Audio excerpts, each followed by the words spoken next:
All right, let's dive right into this explainer. Today, we're unpacking the foundational tenets of Orthodox Christianity, specifically as they're presented in Father Seraphim Slobodski's text, The Law of God. We are going to be examining the author's fascinating theological and historical defenses.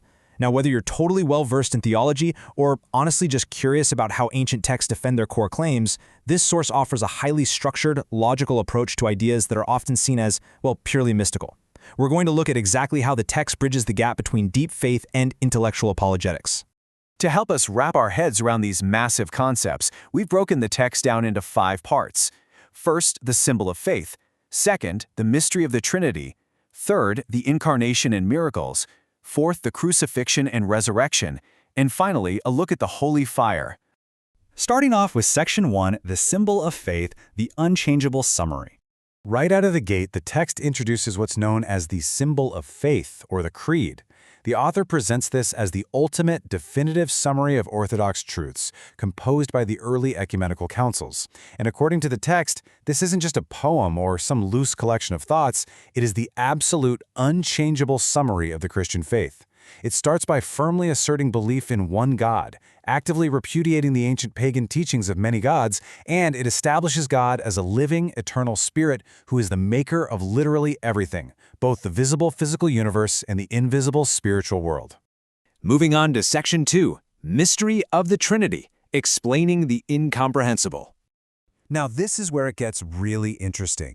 The text acknowledges right away that the abstract mystery of one God in 3 persons is, well, pretty much beyond standard human intelligence, but then it attempts to make it accessible using everyday examples. The source argues that the imprint of the Trinity is woven deep into the very fabric of creation. Think about it. We experience time as past, present, and future, right? Yet it's all one continuous concept of time. Matter exists as solid, liquid, or gas. Every color we see is built from just 3 primary colors, red, blue, and yellow. The author is suggesting that these relatable, everyday realities act as a mirror, reflecting the incomprehensible mystery of a creator who is one essence, yet 3 distinct persons. Then we get into the concept of begetting. The text is super careful to distinguish divine begetting from human biology. When the Creed says the Son is begotten of the Father before all ages, material critics often apply basic human logic to it. They imagine a sequence of time where the Father existed first and then the Son. But the author argues that God exists completely outside of time. Drawing on early church thinkers like St. John of Damascus, the text asks us to imagine a fire and the light it casts. The light proceeds from the fire, but there is never a single moment the fire exists without the light. They are distinct, yet utterly inseparable. That brings us to Section 3, Incarnation and Miracles, God entering the material world. The author explains that the Son of God actually took on human nature, becoming God incarnate to save humanity. It's a duality you can see represented beautifully in traditional Orthodox iconography. The text frames this incarnation as a direct response to human free will and the fall into sin. Christ, in this view, is born perfect God and perfect man, 2 natures but 1 person. The author emphasizes this by pointing out that his human nature suffered while his divine nature remained entirely without suffering. It's kind of like chopping down a tree in the sunlight. The tree is cut, but the sun's rays remain completely unharmed. But the source doesn't just ask you to take all this on blind faith. It actively argues for historical accuracy.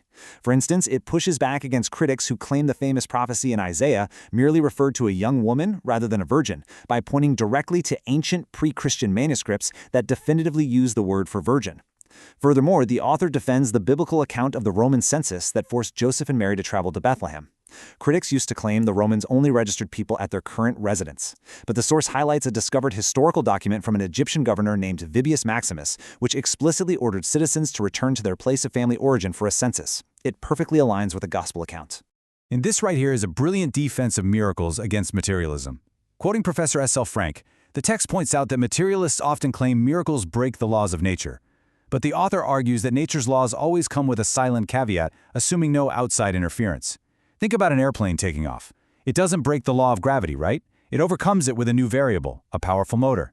In the exact same way the text argues a miracle, like Christ walking on water, doesn't shatter the laws of physics. It simply introduces a higher, supernatural variable that temporarily overrides them. All right, on to Section 4, Crucifixion and Resurrection, the climax of the narrative. According to the author, the sudden darkness described during the crucifixion wasn't just some localized biblical claim. It was an event recorded by multiple pagan historians and philosophers of the era. The text notes that this darkness happened during a full moon, which makes a natural solar eclipse literally impossible. To back this up, the source cites Phlegontus, a Roman astronomer who reported an eclipse so severe that stars were visible in the sky. It also quotes the Athenian philosopher Dionysius the Areopagite, who happened to be in Egypt at the time. He supposedly witnessed the darkness and declared, either the Creator is suffering or the world is coming to an end. So what about the resurrection itself? Well, the author tackles the biggest skeptical question head-on. Did the disciples just steal the body? The text points out that from the very beginning, critics claim the disciples simply took Christ's body while the guards were sleeping. And the text systematically dismantles this stolen body theory using pure logic and historical context. First off, it notes the absolute absurdity of a highly disciplined Roman guard unit all miraculously falling asleep on duty. Second, there's a massive logical flaw. If the guards were truly asleep, how could they possibly know it was the disciples who stole the body? You can't be a witness if you're unconscious. Finally, and perhaps most compellingly, the author points out that the Jewish High Court, the Sanhedrin, never once arrested or put the apostles on trial for this alleged theft. If a grave robbery actually happened, authorities would have dragged the apostles into court to produce the body and stop the new movement dead in its tracks. Their silence, the text argues, proves they knew the tomb was empty by miraculous means. And finally, Section 5, the Holy Fire, a modern-day phenomenon. We're stepping out of ancient history now and looking at a documented modern event. The author uses this to show that the interaction between the divine and the material world isn't just stuck in the past. Every great Saturday, thousands of international pilgrims gather at the Church of the Resurrection in Jerusalem for what the source describes as a recurring miracle. Inside this church lies the tomb of the Savior, and according to historical accounts and eyewitness letters, an unexplainable fire descends into this tomb every single year on the eve of Orthodox Easter. Now, you might be thinking this is some hidden smoke and mirrors ritual, but the text emphasizes how strictly monitored this whole thing is to rule out any trickery. The source details how civil police completely extinguish every single lamp and candle in the church on Friday. By Saturday, the Orthodox Patriarch is stripped down to a simple cassock and physically searched from head to toe by state officials to ensure he has no matches or hidden incendiary devices. The tomb itself is rigorously inspected, and then the door is literally sealed shut with tape and wax by the authorities. Then, according to eyewitness accounts cited in the text, there's a flash of blue light in the darkness of the sealed tomb, which ignites the cotton wads placed inside. The Patriarch emerges, passing the fire to the thousands of cheering pilgrims.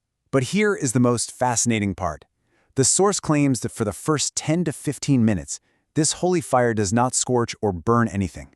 Pilgrims are described as literally washing their faces and beards in the flame without a single hair-catching fire.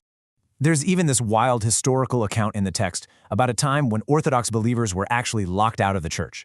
Centuries ago, a rival group bribed authorities to keep the Orthodox Patriarch outside.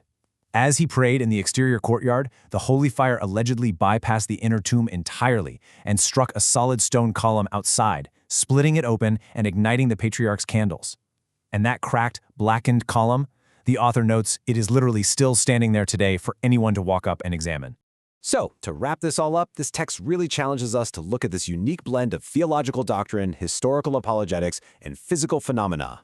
Father Serafim Slobodskoy's work shows that deep belief doesn't necessarily have to shy away from logical debate or physical scrutiny. From the logic of the Trinity to dismantling the stolen body theory to the modern-day accounts of the Holy Fire, it forces us to think critically.